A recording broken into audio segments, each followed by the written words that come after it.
नमस्कार। India speaks daily में आपका स्वागत है। मैं हूं संदीप देव। आज के न्यूज बुलेटिन की जो सबसे बड़ी खबर है वो अंतर्राष्ट्रीय है। आप जानते हैं और आप देख रहे हैं कि रूस और यूक्रेन के बीच युद्ध चल रहा है। यूक्रेन के जरिए नाटो ने और अमेरिका ने अपनी अपनी गोटियां सेट की है, लेकिन दूसरी ओर अमेरिका और चीन के बीच युद्ध की स्थिति बन गई। दोनों परमाणु शक्ति संपन्न देश हैं और दोनों ने मिसाइल और फाइटर जेट एक दूसरे देश पर तान दिया है। और यह सारा मामला ताइवान को लेकर है।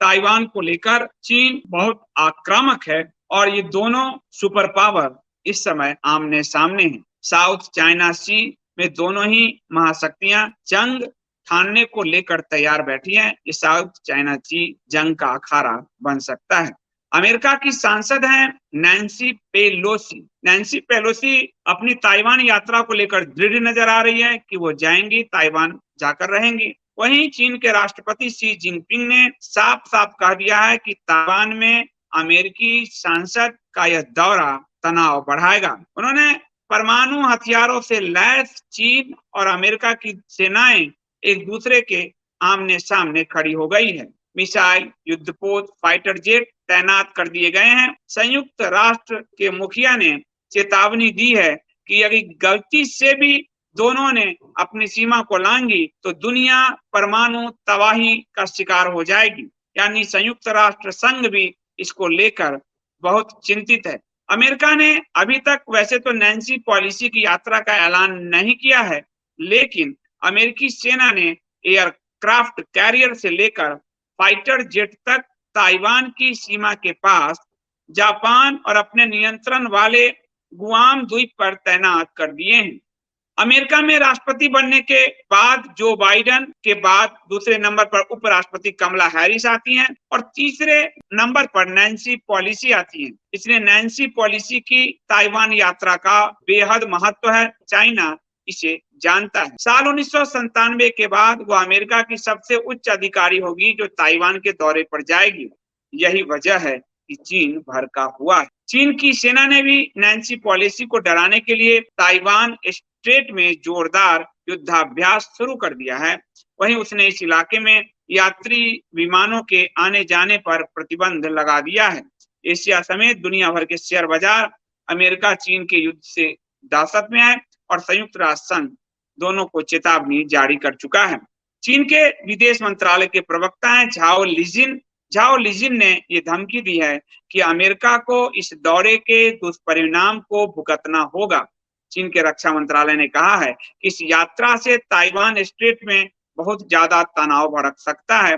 उन्होंने कहा है कि चीन की सेना हाथ पर हाथ धरकर नहीं बैठेगी। ताइवान की स्वतंत्रता को रोकने के लिए मजबूत और कड़ी कार्रवाई करेगी। आपको बता दूं कि ताइवान अपने आप को अलग देश मानता है, परंतु चीन उसे वन चाइना का हिस्सा ही मानता है। जब माओ की क्रांति हुई थी तब वहां की जो चाइना के राष्ट्रवादी सरकार है वो ताइवान द्वीप में ही चली गई थी और वहां से उन्होंने शासन अपना चलाना शुरू किया था। उस समय ये फार्मोसा द्वीप के रूप में जाना जाता था। तब से ताइवान और चीन के बीच तनातनी का माहौल है। ताइवान एक उन्नत कंट्री है और ताइवान को हथियारों से रक्षा भी अमेरिका देता है। चीन को साउथ चाइना सी में ताइवान, जापान इन सब से खतरा नजर आता है और उसका जो एकाधिकारवादी रवैया है वो जो है देखा जाए तो असली खतरा वही है। लेकिन ये मामला इतना सीधा नहीं है। अगर ताइवान को लेकर चीन और अमेरिका टकराते हैं तो मुझे लगता है पूरा ये क्षेत्र ही खतरे में पड़ जाएगा। चीन की सेना दक्षिणी चीन सागर और बोहाई सागर में बारूद बरसा रही है। उसने युद्ध अभ्यास शुरू कर दिया है। ताइवान की मीडिया का दावा है कि नैन्सी पेलोसी ताइपे पहुंच सकती हैं आज ही। चीनी सेना ने ऐलान किया है कि वह 2 अगस्त से 6 अगस्त तक युद्ध अभ्यास करेगी। उधर ताइवान की सेना भी जोरदार तैयारी कर रही है। माना जा रहा है कि चीन की सेना पीएलए नैन्सी पेलोसी की संभावित यात्रा को रोकने के लिए अपने फाइटर जेट और युद्धपोतों की मदद से अभ्यास कर रही है। यही नहीं, चीन के जंगी जहाज मेडियन लाइन पर जमा है जहां से ताइवान की सीमा शुरू होती है। चीन के थिएटर कमांडर ने चेतावनी दी है कि हम जंग के लिए तैयार हैं। इस बीच अमेरिका के राष्ट्रीय सुरक्षा सलाहकार जॉन किर्बी ने चेतावनी दी है कि इस यात्रा को चीन संकट या संघर्ष में ना बदले। विशेषज्ञ मानते हैं कि चीन की सेना नैन्सी पॉलिसी की यात्रा होने पर इसका कई तरह से जवाब दे सकती है। पहला, चीन बहुत बड़ी तादाद में अपने फाइटर जेट को ताइवान के एयर डिफेंस जोन में भेज सकता है। यही नहीं, चीन ने सभी विमानों की उड़ानों को कैंसिल कर दिया है। इससे पहले चीन 4 अक्टूबर को अपने 56 फाइटर जेट को एक साथ ताइवान की सीमा के पास भेजा था। यही वजह है कि अमेरिका ने भी अपने परमाणु बम से लैस 2 एयरक्राफ्ट कैरियर को ताइवान के पास तैनात कर दिया है। विशेषज्ञों का कहना है कि चीन अपने फाइटर जेट को ताइवान के ऊपर या मीडियम लाइन के ऊपर उड़ा भी सकता है। मीडियम लाइन एक बफर जोन है जिसे अमेरिका ने 1954 में विकसित किया था ताकि चीन और ताइवान के बीच विवाद को रोका जा सके। चीन ने पिछले साल इस सीमा रेखा को मानने से इनकार कर दिया था। चीन ने चेतावनी दी थी कि देने के लिए आज अपने कई विमानों को इस मीडियम लाइन तक उड़ाया है। चीन अगर ताइवान के ऊपर अपने फाइटर जेट को उड़ाता है तो यह बहुत ही ज्यादा तनाव को भड़काने वाला साबित होगा। चीन का अखबार ग्लोबल टाइम्स के एडिटर रह चुके हू सिजिन का मानना है कि चीन फाइटर जेट को नैन्सी पॉलिसी के साथ उड़ान भरना चाहिए और चीन को यह दिखाना चाहिए कि ताइवान पर चीन की संप्रभुता है, क्योंकि वो ग्लोबल टाइम्स चीन का मुखपत्र है, इसलिए उसका पक्ष है। विशेषज्ञों का कहना है कि चीन तीसरे विकल्प के तहत अपने विशाल युद्धपोत को ताइवान की सीमा के पास तैनात कर सकता है। इससे निपटने के लिए इलाके में पहले से ही अमेरिका के दर्जनों युद्धपोत मौजूद हैं। ये जंगी जहाज F-35 फाइटर जेट से लैस हैं जो परमाणु हमला में भी सक्षम है। और चौथे विकल्प के तहत ताइवान की सीमा के पास मिसाइल परीक्षण चीन कर सकता है। तो ये बहुत ही खतरनाक खबर है, आज की प्रमुख खबर है और इस खबर का असर भारत पे भी पड़ सकता है। माना जा रहा है कि जब ये होगा तो भारत भी मूक दर्शक की भांति नहीं रहेगा और भारत हो सकता है कि ताइवान के पक्ष में कुछ बयान दे, अथवा ये भी हो सकता है कि भारत बयान ना दे, क्योंकि हो सकता है कि वो ताइवान पर चुप रहे ताकि जब पीओके को लेकर भारत कोई कदम उठाए तो चीन भी चुप रहे। लेकिन चीन ऐसा नहीं है। चीन और पाकिस्तान पे बहुत भरोसा नहीं किया जा सकता है, इसलिए भारत की स्थिति क्या है वो आगे पता चलेगा। आज की दूसरी खबर भी अंतरराष्ट्रीय है और ये बड़ी खबर है। अमेरिका ने अल-कायदा के चीफ अल जवाहिरी को मार गिराया है। अल जवाहिरी को मार गिराने के बाद ये एक और तनाव का कारण बन सकता है। अमेरिका ने काबुल के रिहायशी इलाके पर ड्रोन से हमला किया है। तालिबान के मुख्य प्रवक्ता ने ये जानकारी रायटर को दी और रायटर ने ये जानकारी दुनिया को दी है। रायटर के अनुसार तालिबान के प्रवक्ता जबीहुल्लाह मुजाहिद ने एक प्रेस विज्ञप्ति जारी किया और कहा कि यह हमला रविवार को हुआ था। तालिबान की तरफ से इसे अंतर्राष्ट्रीय सिद्धांतों का उल्लंघन बताया जा रहा है। साथ ही तालिबान ने कहा है कि यह 2020 में अमेरिकी सेनाओं की अफगानिस्तान से वापसी से किए हुए समझौते का खुलेआम उल्लंघन है। तालिबान ने अमेरिका के जिस हमले का जिक्र किया है उसी में अमेरिका ने अल कायदा के चीफ अल जवाहिरी को मार गिराया है। ये अमेरिका के अधिकारियों के मुताबिक 31 जुलाई की सुबह जवाहिरी अपने काबुल स्थित आवास की बालकोनी पर अकेला खड़ा था। तभी एक अमेरिका की ड्रोन ने 2 हेल फायर दागे।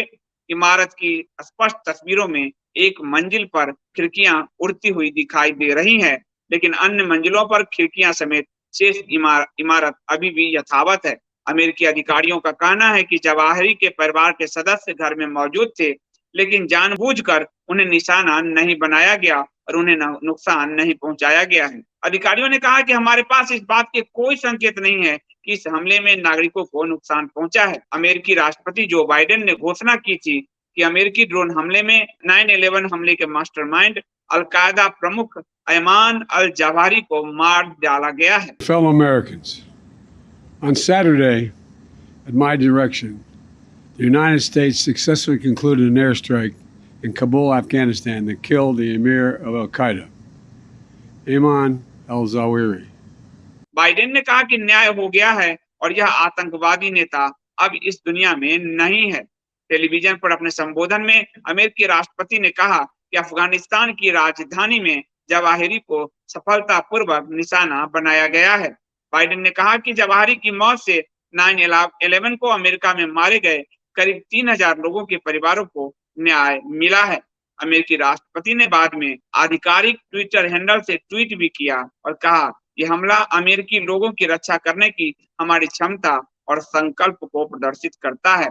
तो ये एक बड़ी खबर है और ये भारत का अगर इधर इधर देखें तो साउथ चाइना सी की तरफ और इधर अलकायदा और तालिबान की तरफ, और दोनों तरफ अमेरिका जो है युद्ध का माहौल बनाए हुए है। कहते हैं कि वो जब इस कोरोना से निकला है, भूखा है, अर्थव्यवस्था उसकी खराब हो रही है, दुनिया को लूट मचानी है, हथियार सप्लाई करने हैं, अब वो पूरी दुनिया को युद्ध में झोंकेगा। अमेरिका की यही तो विदेश नीति रही है। आज की तीसरी खबर भी अंतर्राष्ट्रीय ही है। आज अंतर्राष्ट्रीय खबर कुछ ज्यादा है। ये तीसरी खबर भी हमारे पड़ोस पाकिस्तान से है। पाकिस्तान के पूर्व प्रधानमंत्री इमरान खान मुश्किल में है। पाक चुनाव आयोग ने इमरान खान को घेरा है। इमरान खान के 13 फर्जी अकाउंट और फेक एफिडेविट का पता चला है। पाकिस्तान के पूर्व प्रधानमंत्री इमरान खान की मुश्किल बढ़ती जा रही है। पाकिस्तान के चुनाव आयोग ने मंगलवार को फैसला सुनाया और यह पाया कि इमरान खान की पार्टी पीटीआई को प्रतिबंधित फंडिंग हुई है, यानी जहां से प्रतिबंध लगा हुआ है वहां से फंडिंग हुई है। चुनाव आयोग ने अपने फैसले में कहा कि यह पाया गया है कि पूर्व सत्ताधारी पार्टी पीटीआई ने 34 विदेशी चंदे लिए हैं। ये चंदे अमेरिका, ऑस्ट्रेलिया और यूएई से लिए गए हैं। इतना ही नहीं, पीटीआई ने अमेरिकी उद्योगपति से भी फंड लिया है। इतना ही नहीं, दुबई में रहने वाले पाकिस्तानी उद्योगपति आरिफ नकवी से फंड मिला है और 13 अकाउंट की जानकारी छुपाई गई है। इसी ने कहा है कि 13 अकाउंट की जानकारी छुपाई गई है।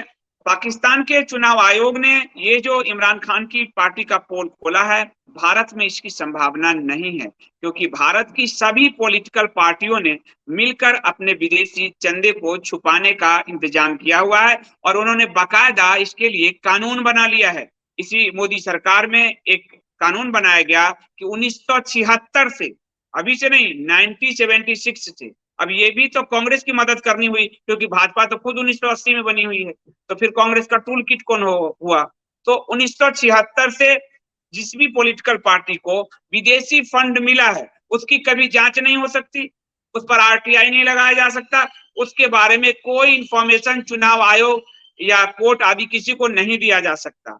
यानी पाकिस्तान में जो हमारे बगल में पड़ोसी देश है और जर्जर देश है, वहां तो चुनाव आयोग किसी भी पार्टी के विदेशी फंड की जांच कर सकता है, लेकिन भारत जो समृद्ध लोकतंत्र है, जहां अभिव्यक्ति की स्वतंत्रता है और लोकतंत्र के नाम पर जहां पॉलिटिकल पार्टियों को सब कुछ करने का छूट है, वहां चुनाव आयोग किसी पार्टी के फॉरेन फंड की जांच नहीं कर सकता, क्योंकि सभी पार्टियों ने मिलकर कानून बनाया कि हम सब हमाम में नंगे हैं, नंगापन हमें अपना नहीं दिखाना है। चौथी खबर उत्तर प्रदेश से है। अब हम भारत लौटते हैं। समाजवादी पार्टी के राष्ट्रीय महासचिव रामगोपाल यादव ने मुख्यमंत्री योगी आदित्यनाथ से मुलाकात की है, जिसकी बहुत सारी कयासबाजी लगाई जा रही है। इस मुलाकात के पीछे की जो वजह छन के आ रही है वो ये है कि रामगोपाल यादव ने पूर्व विधायक रामेश्वर सिंह यादव और उनके भाई जोगेंद्र सिंह यादव समेत उनके परिवार को अकारण प्रताड़ित नहीं करने का आग्रह किया है। ये कहा जा रहा है कि इनके परिवार को प्रताड़ित ना किया जाए। असल में बसपा के जमाने से ही पूर्व विधायक रामेश्वर यादव, जोगेंद्र सिंह यादव और उनकी पत्नी और उनके परिवार पर दर्जनों मुकदमे दर्ज है। तो केस तो बसपा के समय से ही है। योगी सरकार में गैंगस्टर एक्ट के तहत भी इस परिवार पर कार्रवाई हुई है और अब इस परिवार को पुलिस कार्रवाई से बचाने की गुहार रामगोपाल यादव ने योगी आदित्यनाथ से लगाई। एटा जिले का यह दबंग परिवार और इसकी आसपास पूरे इलाके में तूती बोलती थी। इस परिवार पर गैंगस्टर एक्ट के तहत जमीन कब्जा करने सहित ढेरों मुकदमे दर्ज हैं। हाल ही में योगी सरकार ने भी गैंगस्टर एक्ट के तहत कार्रवाई करते हुए संपत्ति ध्वस्तीकरण की कार्रवाई की थी, यानी बुलडोजर चलाया था, जिसके बाद खुद रामगोपाल यादव ने मुख्यमंत्री योगी आदित्यनाथ से मिलकर उससे बचाने की अपील की है। माना जाता है रामेश्वर यादव रामगोपाल का करीबी है, लेकिन रामगोपाल यादव को सोचना चाहिए कि कानून के हिसाब से ही काम होगा, योगी से गुहार लगाने से क्या फायदा है। तो ये जो बाबा का बुलडोजर चल रहा है उसकी ये धमक है और इस धमक से रामगोपाल यादव और उसके करीबी जो है रामेश्वर यादव का परिवार थोड़े घबराए हुए हैं और इसी वजह से वो रामगोपाल यादव योगी आदित्यनाथ जी से मिलने गए। आज के बुलेटिन में इतना ही। मिलता हूं मैं कल रात्रि 9 बजे। आप सबका बहुत बहुत धन्यवाद, शुभ रात्रि और बताइए जरूर कि न्यूज बुलेटिन आपको कैसा लग रहा है। बहुत बहुत धन्यवाद।